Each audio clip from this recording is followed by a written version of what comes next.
ভারতীয় জনতা পার্টির পক্ষ থেকে পথসভার কার্যক্রম থাকছে, ম্যাসিভ ক্যাম্পেইন, এবং শুধু কলকাতা কেন্দ্রিক নয়, গোটা রাজ্যের মানুষকে যা যা ঘটছে, যা যা আসছে, সবাই ইলেকট্রনিক্স চ্যানেল দেখেন তা নয়, সবার হাতে যে স্মার্টফোন আছে তা নয়, আমরা একেবারে গ্রাসরুট পর্যন্ত প্রান্তিক মানুষের কাছেও এই ঘটনা এবং সরকারের ভূমিকা, সরকারের মিথ্যাচার, পুলিশকে দিয়ে কিভাবে মিথ্যা বলানো হয়েছিল, এবং আমাদের ডাক্তার বোনের মা বাবা যেভাবে মুখ খুলেছেন, যেভাবে পুলিশের মুখোশ টেনে খুলে দিয়েছেন, যেভাবে সন্দীপ ঘোষের আরজি করকে ভাঙচুর করার চিঠি সামনে এসেছে, অর্ডার 10 তারিখের, যেভাবে শাহজাহানের মতো, পার্থ চ্যাটার্জির মতো, কৃষ্ণমণ্ডলের মতো একটার পর একটা আলিশান বাংলোর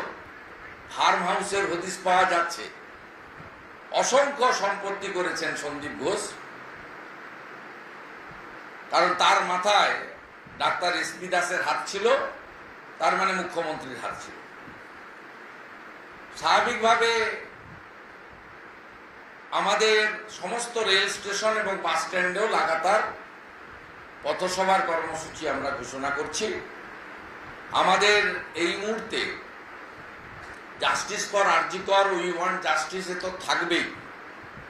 সাথে সাথে আমাদের দুটো মূল দাবি, যেটা আমরা ইতিমধ্যে বলেছি, আবারও বলছি, এই দুটো দাবির সমর্থনেই পথসভা বা আন্দোলন আমরা চালিয়ে যাব। এক হচ্ছে ব্যর্থ স্বাস্থ্য পুলিশ মন্ত্রী তথা মুখ্যমন্ত্রীর পদত্যাগ, যাকে অত্যন্ত জনপ্রিয় স্লোগানে পরিণত হওয়া দফা 1 দাবি 1, মুখ্যমন্ত্রীর পদত্যাগ। এটা আমাদের দাবি থাকবে সর্বাগ্রে। আর দ্বিতীয় হচ্ছে কলকাতা পুলিশ কমিশনারের অপসারণ কেউ কেউ চাইছেন, জুনিয়র ডাক্তারদের সংগঠনও চেয়েছেন, আমরা তার হেফাজত চাইছি।